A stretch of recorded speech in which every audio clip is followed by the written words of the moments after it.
D'Angelo Russell is a perfect fit for the LA Lakers. Ever since D'Lo got traded to the Lakers just look different. They're playing much better offensively, they're playing much better defensively, their chemistry just seems a lot better, and most importantly, they're winning. Now obviously it's an extremely small sample size and we need to see what happens later on in the season, but so far things are looking very promising for the LA Lakers. But quickly before we get the video started, for those of you who may not know, I'm Juicy Sports, I make opinionated NBA content, and if you guys enjoy videos similar to this, hit that subscribe button, that like button, and that post notification bell. I also want to quickly mention that I recently started up an MMA channel, and if you guys are interested in that, the link will be in the description. But anyways, let's get into it.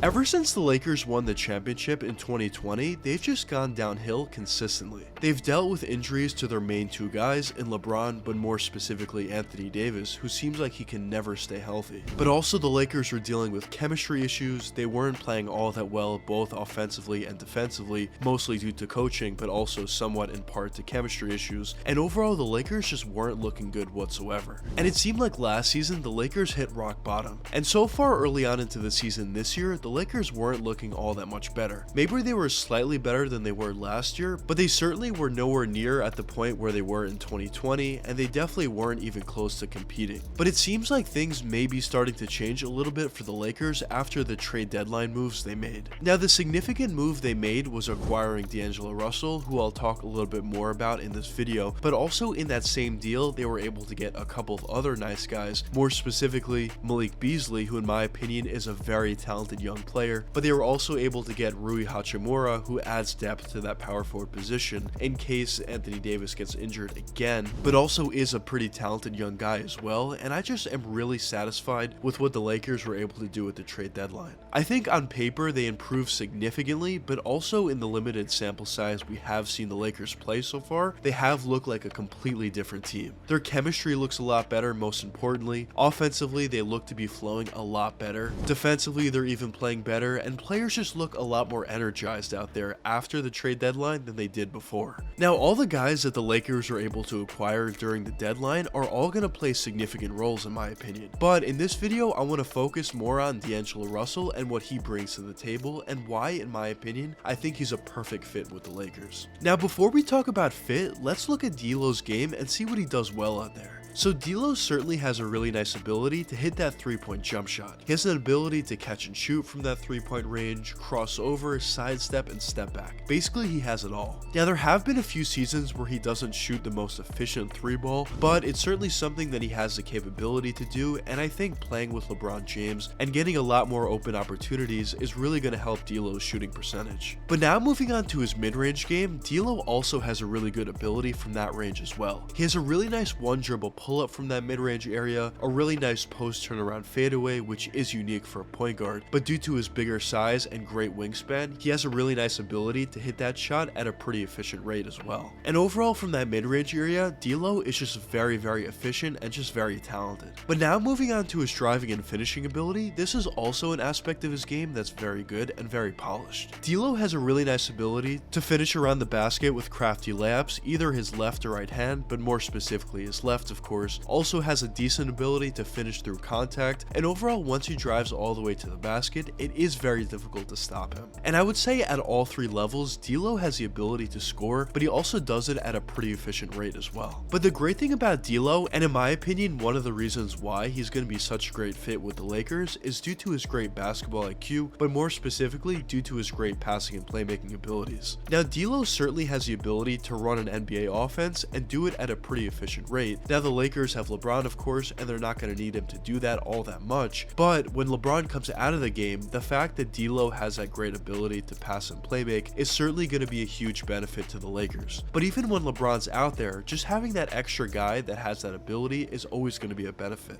Now defensively, I wouldn't say D'Lo's the best defender out there, but he does have a really good frame for that, and at times he does play pretty decent defense. But overall, if I had to use one word to describe D'Lo's game, I would say skillful. He has a bunch of different abilities out there, and he does a really nice job at putting everything together. But now, the question is, why do I think D'Lo fits in so well with the Lakers? So I think this for a couple different reasons, but the first reason that I want to touch upon is his three-point shooting ability, and more specifically, his catch-and-shoot three-point shooting. Now, I mentioned that on the Lakers, or whatever team LeBron's on, he's going to have the ball in his hands most of the time. So the best thing that you can possibly do, and the best possible players you can put around this guy, are shooters. And the fact that D'Lo has a really nice ability to hit that catch-and-shoot three-point jump shot just makes him an ideal point guard to put alongside LeBron. D'Lo has proven in the past, and especially with the Timberwolves who he just was with, that he has the ability to play off ball and knows where to move to and knows where the open spots are. So having that IQ alongside with his three-point shooting ability is certainly going to be a perfect fit with LeBron. But the second reason that I want to touch upon for why I think D'Lo is a perfect fit with LA is due to his basketball IQ. Now, I mentioned this in a lot of my videos, but basketball IQ is extremely important for any player, but especially for a point guard. And even though LeBron is going to handle the point guard duties most of the time, just having that extra guy out there that knows where everybody's going to be out there in the court and has a really good understanding of the Lakers offense is just extremely important. But more importantly, when LeBron comes out of the game, now you have an extra guy that has all those similar abilities to LeBron in terms of the passing and playmaking and in terms of the basketball IQ. Obviously not at the same level, but similar. And the last reason for why I think D'Lo is a perfect fit with the Lakers is the fact that he's not Russell Westbrook. Now, this point might not make all that much sense, but I think the fact that the Lakers were able to move on from Westbrook within itself was a great move for them. I think it's going to help their chemistry. I certainly think it's going to help their game out there on the court as well. And overall, I just think it's a huge benefit for the Lakers not to have Russell Westbrook. Westbrook's obviously an extremely talented player, and I do think he has a place on a certain team, but the Lakers just weren't that. Him and LeBron were never going to work out. I knew that from the beginning. Their play styles just don't mesh up well together. Westbrook is a type of player that just needs to have his own team and put up those crazy statistics. I don't know how much a team can win with that, but in terms of Westbrook specifically and personally, that's what he needs to be at his best. But overall with the Lakers, things certainly look much better at this point, and I am very excited to see what the Lakers could do throughout the rest of this season. And if they are able to make it to the playoffs, I do think they have the potential to make some noise. Whenever you have guys like LeBron James, but also Anthony Davis on your roster, you always have a chance to go far in the playoffs, and who knows how far they could eventually get. But at this point, the Lakers just need to take it day by day and just continue to improve day by day, because I do think the chemistry was a main issue that the Lakers had in the past, as well as injuries. So if they can figure out those two issues, at least somewhat, I do think they could be a much better team. But nonetheless, the Lakers did a phenomenal job at the deadline, and they turned themselves into a team that I think other players would want to go to. When you have a team with LeBron James and Anthony Davis, and their chemistry looks somewhat good, it's also LA, that's obviously going to be an attractive destination for a lot of different players. And in my opinion, I think the Lakers have become a much less attractive destination over the past couple seasons, but the deals they made at the deadline could potentially turn that around once again. But I guess only time will tell what does end up happening with the LA Lakers. But anyways, let me know what you guys think in the comments. Do you think D'Lo is a perfect fit with the Lakers, or do you not think so? But anyways, I hope you guys enjoyed the video, and if you did enjoy, check one of these two videos popping up now, and until the next time, peace out guys.